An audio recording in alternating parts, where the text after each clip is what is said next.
Namaste and welcome to this edition of The Right Stand. I am Anand Narsimhan. Congratulations to all of us as people of Bharat for making the impossible possible. Ladies and gentlemen, we need to be proud of the fact that we have been able to administer 1 billion doses, and that count continues as the nation is marching ahead in increasing the number of people who've got the second dose too. But tonight, first up, we will talk about a nation that was carved out of us. A nation that was carved out of us.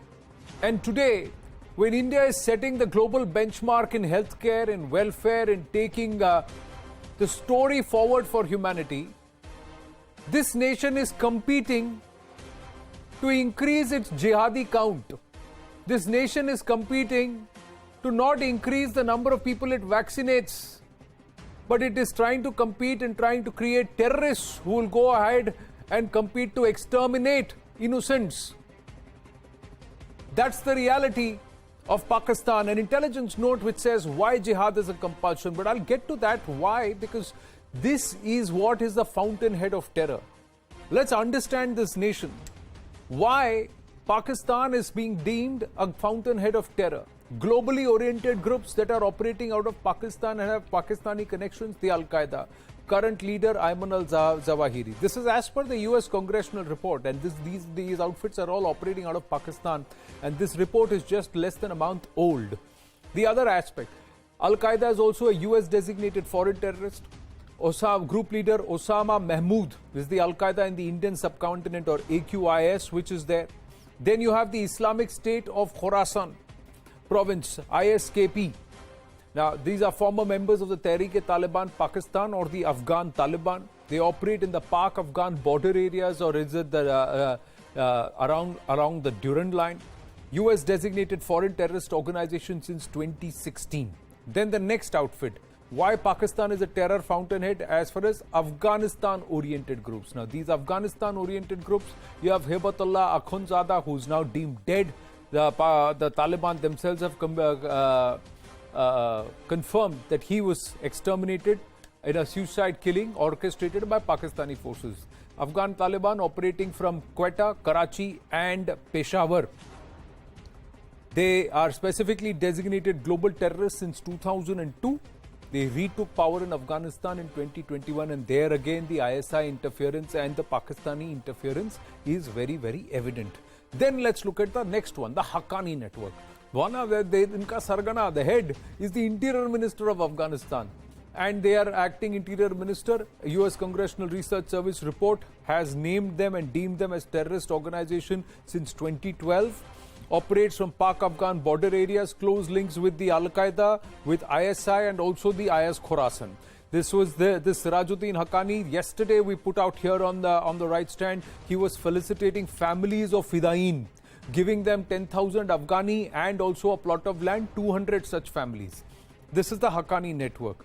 And then the terror fountainhead extends into India and the entire Jammu and Kashmir, Punjab-oriented terror outfits, which include the Lashkar-e-Taiba. Current leader Hafiz Saeed, also its founder, operates from Muridke and in POJK, fronted by the ostensibly charitable Jamaat-ud-Dawa, and they have different names now. The designated foreign terrorist organization since 2001. Jaish-e-Mohammed, current leader Masood Azhar, operates from Bahawalpur. POJK has openly declared war on US and US designated foreign terrorist organization since 2001. Harkatul Jihad Islami, Huji, current leader Shah Sahib, operates from bases in Afghanistan, Pakistan, Bangladesh and India. Again, a terrorist organization declared since 2010. Harkatul Mujahideen, or whom? They operate from Muzaffarabad and POJK, US designated foreign terrorist organization since 1997. Hizbul Mujahideen, I'm getting tired reading this list. Such a long list, ladies and gentlemen. Current leader, Syed Salahuddin, operates from Muzaffarabad, POK, US designated foreign terrorist organization since 2017. This is Pakistan as its terror fountainhead. There are other domestically oriented groups too, which are trying to identify sects. Anti-Shia, anti-Sufi, anti-Ahmadi. There are so many such outfits. But the fact of the matter is, why is Pakistan a terror fountainhead? Why is jihad a compulsion? And that brings us to the exclusive news break this Thursday evening. Courtesy our investigations editor Manoj Gupta. The reason why Pakistan is compelled to do jihad.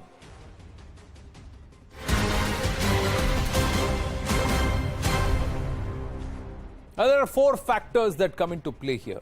The first factor is that they are actually running universities of jihad or terror schools. It's a massive bank of youth trained and ready for jihad or terrorism. 20,000 youth have been trained every year on an average. That's the number. It's also a return on investment. It's a huge Lashkar Jaish investments in terror apparatus. And their existence is only proven when they churn out jihadis. Big funding released by the ISI which is at stake. So to get money from their Akas, they have to deliver. Kashmir is key to Pak Army Generals' careers. Look at Faiz Hamid, who's now queuing up to take over from Bajwa in November 2022. It's about what you're doing oriented towards Kashmir or somewhere to come back and bleed India that will help them set their narratives. 8,000 jihadis were sent by Pakistan into Afghanistan itself to help the Taliban. Huge funds accessed in the name of Kashmir. That's why they keep whipping up this entire Kashmir rhetoric. Afghanistan terrorists protected to offer services to the US. This is the double game they played. They told the US, we will protect you from these terrorists, you give us money. Then funneled that money into these people and said, go kill American soldiers and attack American backed establishments and identities. And then once again, Chinese, they're doing the same thing with China, where they're saying, CPEC, you want us to protect CPEC, give us money. Single out a few Chinese PLA cadre engineers, kill them and then tell them, listen, these are India-backed terrorists. You want us to protect them, give us money. So this is that extortion racket which they also run in the name of jihad.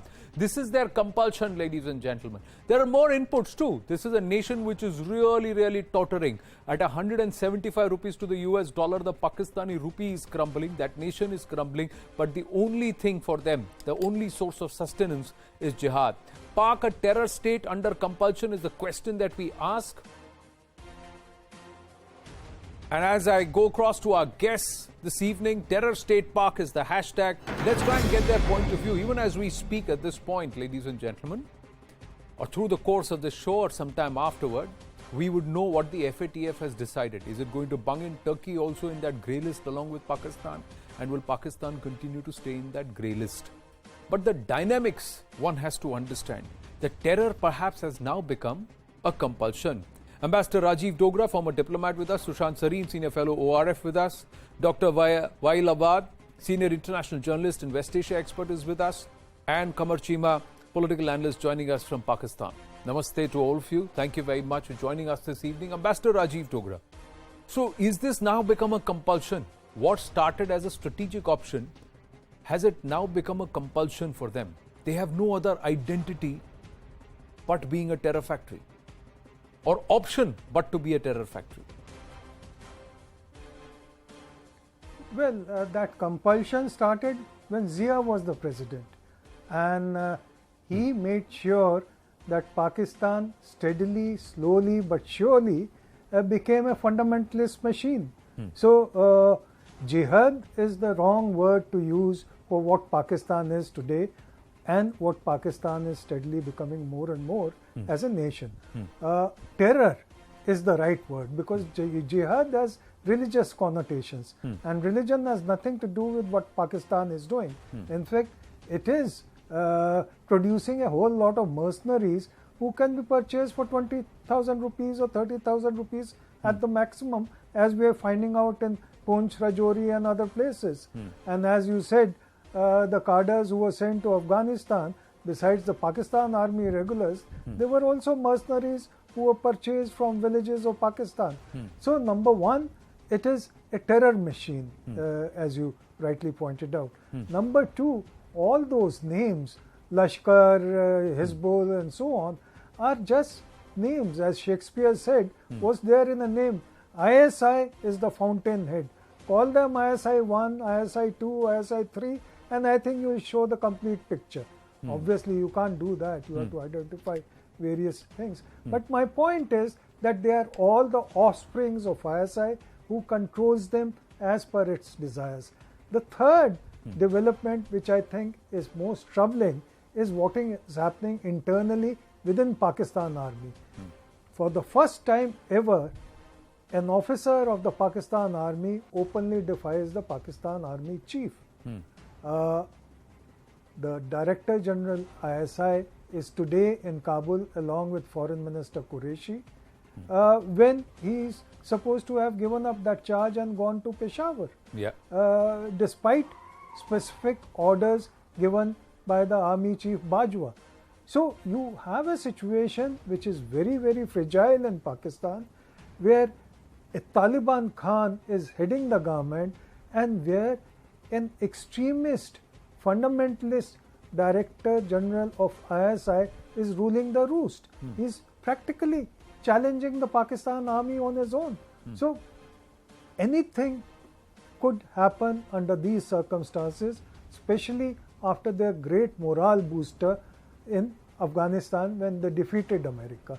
So you have a terror machine which is on a high, which is on a drug high, I would say. Well, drugs, that is the other option. That is the other thing that they will turn to. But before I bring in Qamar Chima, Dr. Wael Awad, is this something that is escaping the attention of the world? That a nation in the name of jihad now is now setting up a terror factory there? Well, actually, I agree with Ambassador Nugra on this issue. Correctly, he said it. And in fact, I would say from the day of the creation of Pakistan, the concept of Islamic jihad has been in the Pakistani mindset. But having said that, I will also agree that nothing to do with Islam at any cost, because we know that this culture of jihadism, which is started in Afghanistan, it's never been this concept being promoted mainly by the American and the West to defeat the Soviet Union in those days. So therefore, when the Afghanistan became the cultural center of the jihadist group from all over the world, including the Arabs and Muslim countries and minorities all over the world, they allowed all the mosques all over the world to promote and send people to fight the Soviet Union.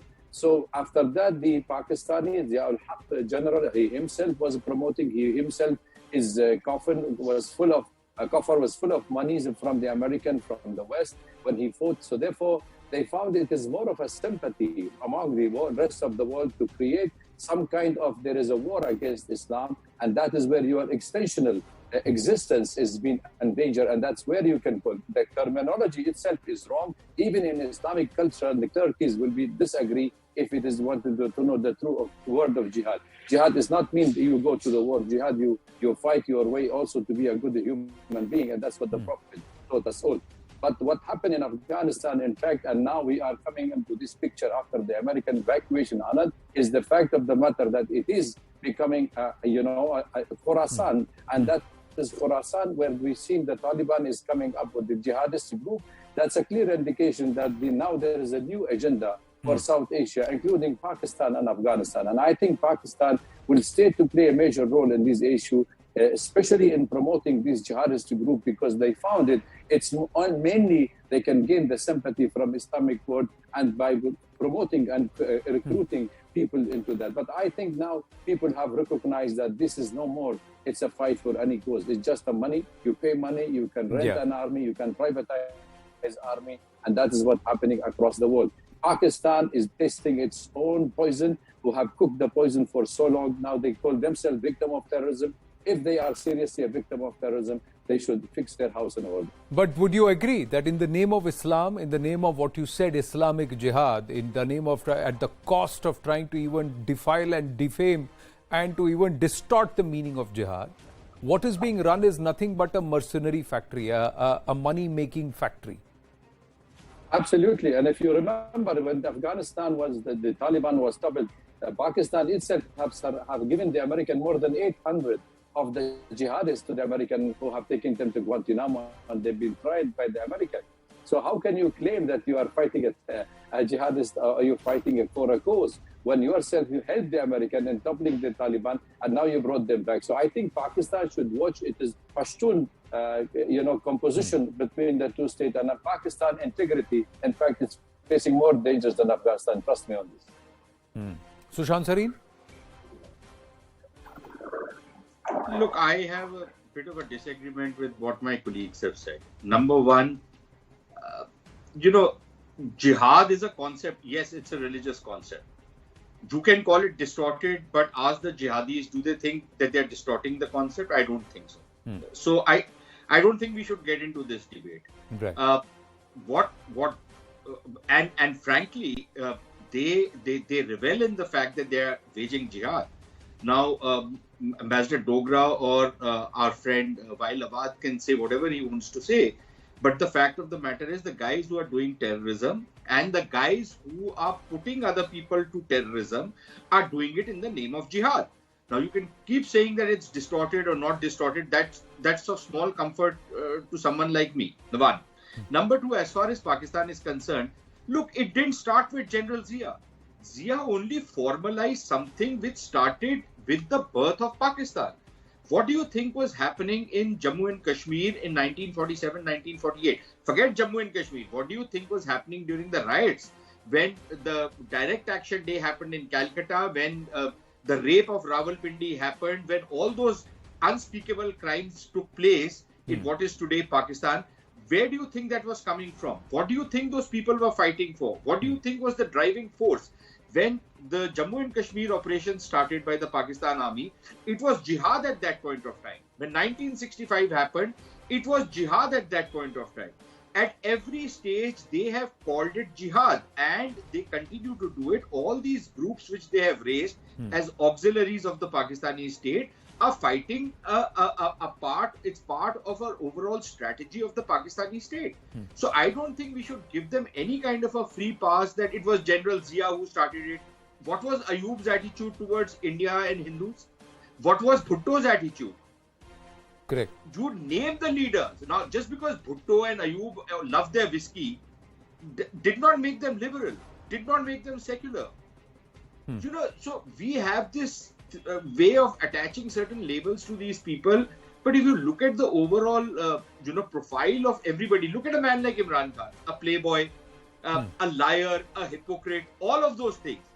And yet, look at him just last few days, how he's become suddenly a born-again Muslim. So he has a problem if other countries have religious laws.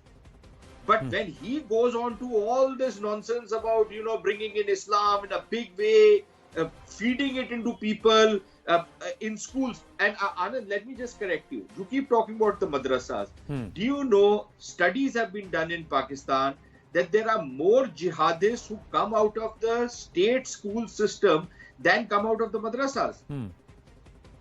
So, let's get out of these tropes and let us see the state for what it is, the Pakistani state. And let's not fall for all this, nonsense which they feed to the rest of the world that we are victims of terrorism. They're not victims of terrorism. They're certainly not victims of terrorism. It is basically a tussle between two groups of terrorists in Pakistan. And for how to control terrorism. It has nothing to do with, eradicating terrorism. What do you think the Pakistan Army does all the time? What do you think they've been doing in Afghanistan for the last 20 years? Correct. Even longer.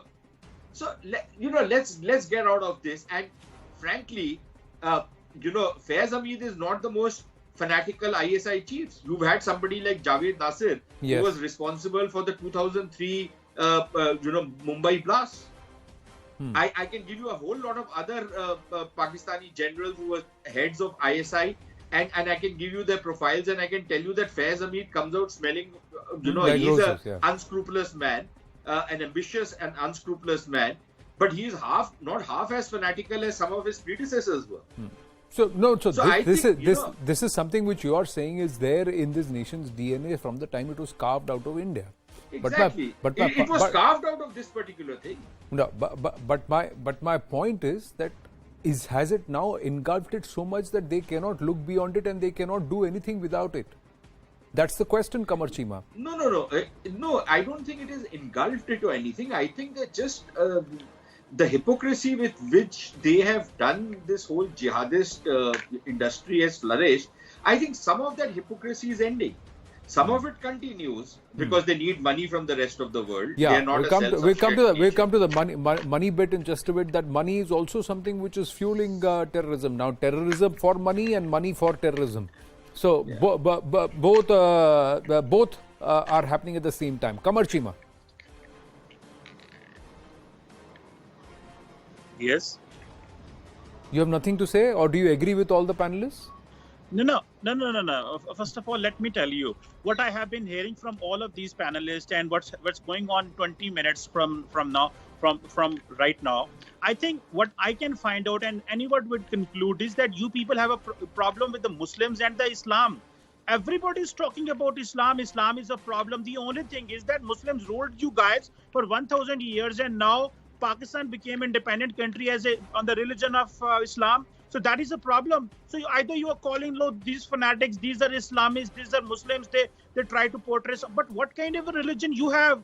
You show you tell you are a secular, but you are projecting giving us India right-wing Hindu nationalism. This is what Prime Minister Modi is doing. You kill Muslims, you become champion. That is the qualification. That is the curriculum vitae. That is the CV. You kill Muslims and you become the Prime Minister in the country, and you are telling us that since these are the Muslims, they are fanatics. So the problem is with the Muslims and the problem is with the Islam to the people in India. And we can see there comes Corona, you target Muslims. The Taliban come in Afghanistan in power. You say, look, these are the Muslims. They have guns in their hand. This is how they treat themselves. This is how they rule the country. People get COVID. Look, this is Corona jihad. A boy getting married with the Indian girl. Oh, look, this is love jihad.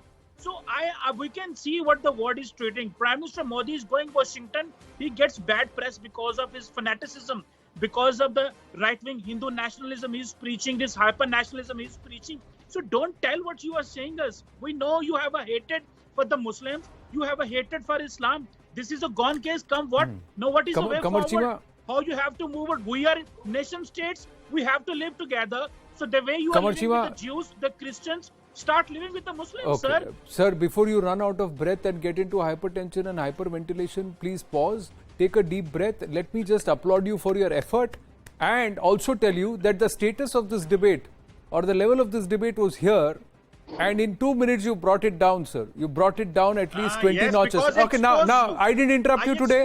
I didn't interrupt you today. Now will you listen to me, sir? Afghanistan was a democratically elected government run by Afghans. Now, not by religious denominations, but by Afghans. Then why one minute. The other aspect that the core crux of this debate was, and what all the panelists said was that Pakistan has made a business out of Islam, has defamed or distorted the concepts which are enshrined in Islam because of their fanaticism and their drive, where they have said that their politics is driven by hatred. Please remember, sir, that we as a nation today are sitting at 1 billion doses of vaccine administered. I don't know what the status in Pakistan is. And in 1 billion doses, it's each and every Indian citizen who's eligible, who's been administered this dose. So you're trying to create a particular narrative has also fallen flat. इतना है कि वो गुब्बारा इतना आपने फुलाया लेकिन उसमें पहले से ही छेद पूरी हवा निकल गई. That's what happened. Now let me tell you, Today, sir, your currency is at 175 rupees to the dollar. Today, inflation more than 95% of the nations across the world. Did you check the hunger? No, facts. Abhi facts. Facts. One minute. Yeah, abhi facts. Ab sunne mein aapko dard hoga. Abhi I know whatever I'm going to say now is going to hurt you a lot. Thoda sa dukhega. Please bear with us. बहुत दर्द आपने दुनिया को दिया है. So please listen. Now, $56.2 billion. That's the money that you need to stay afloat. And you have no naya paisa. $23 billion, you are going with a begging bowl to the world. The IMF has said no to you.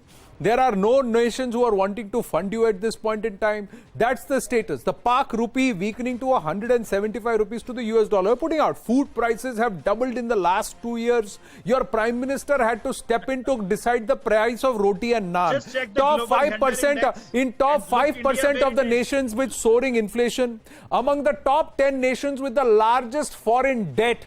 You require $51.6 billion of external financing between 2021 and 2023. Pak rupee. So I'm just saying, आपका sir, I don't want to use that term, but अब ऐसा है कि आप कहाँ नाओगे, कहाँ निचोड़ोगे, आपको कोई पता नहीं, आपकी हालत ऐसी होगी, कपड़े उतर गए हैं आपके. That's the reality. And अब आपको फिर, even then, all you are wanting to talk about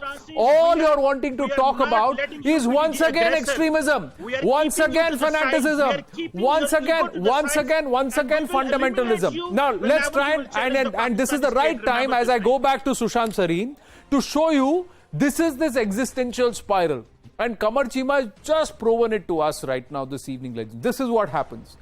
Ye coup to coup. This is the whole cycle. This is the existential loop. Coup karayenge. Why? They'll say for development, for a better future. So let's do a people's uprising because unkept promises, graft. You see, since 47, this is what is going on. Democracy will come back. That's the not. Then government, then they'll move to the fact that there is governance failure. Look at Imran Khan and this cycle, recent one itself. Then they'll say populist rhetoric on religion, nationalism, they will push that. Then what will happen? The next thing will be economic collapse. Then people will lose faith. There will be civic uprising, which we are seeing again. Again, the army will step in, the establishment will step in. For the sake of the people of Pakistan, we are engineering another coup. Coup se leke coup tak. This is their existence right now. Ambassador Rajiv Dogra and then Sushant Sareen. Well, firstly, I think this only proves a point that jihad, Pakistan may use it, but for the rest of the Islamic world and for India, which is a secular country, it is not jihad. It is pure and simple terrorism. So I think let us stick with that term and let's not go into the history and geography. I know that much more than some of the others. So let's keep it civilized. But I want to, I hope I'm not mistaken, but Mr. Qamar Cheema has had a personal loss recently. So I want to extend my condolences. Our condolences too. I was not aware. Person from the same subcontinent. Ji. But moving on, I think the realization that Pakistan is on the wrong track is there amongst certain sections of the society, and that needs to be encouraged. That needs to be encouraged by pointing out the effects of terrorism and pointing out the effect of someone like Imran Khan at the helm, who is reported to have, I'm not sure, but who is reported to have sold a watch which was gifted to him for $1 million in Dubai or somewhere else. Now, if that is the kind of prime minister you have, a prime minister who goes by voodoo magic, then I think we are in for troubled times, not just for India, but for Pakistan itself and for Afghanistan, which Pakistan's ISI seems to be leading virtually. So, my suggestion would be that we should be very careful in usage of terms, and especially let's not use jihad because it has a connotation which is not associated. I agree, Rajiv ji. With Islam I and agree, good Ambassador Saab. Muslims. Sir, I don't want to use jihad. But what was taught to that person who came, who was caught here?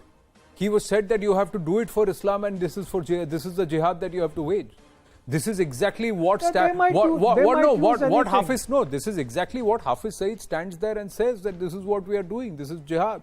This is what Sirajuddin Haqqani comes out and says. This is what they say. Our jihad has succeeded is what was said when they said we've defeated the Americans. So if they are giving jihad a bad name, then we got to pin it and we got to say it, and we'll continue to say it till the time they realize that they are not representing Muslims. They are actually hurting Islam, and they are hurting the cause of Muslims because majority of the people don't subscribe to them. Exactly. And today they are being isolated by majority of the nations of the OIC also, who don't want to look their way. And इनके साथ हाथ मिला के आज Turkey भी grey list में फिसल रहा है. उनको भी पता लग रहा है that they are going to get stuck. That's the reality. final word, Sushant Sareen. Even as we put out this fact that Pakistan is using terror as a policy tool too. Governments worldwide are being threatened, forced to maintain links. ISI chief goes to Kabul. Shah Mahmood Qureshi goes and now he's on his way back. Hindus attacked in Bangladesh, and you have a ruling party leader citing Pakistan's hands, not directly naming Pakistan but clearly indicating. And then there is an outright snub by the Americans. Yes, Sushant, final word. Yeah, look, any pluralistic society like India will have social tensions. And I don't think any one of us denies it. Yeah. Unlike Mr. Chima, who will deny anything.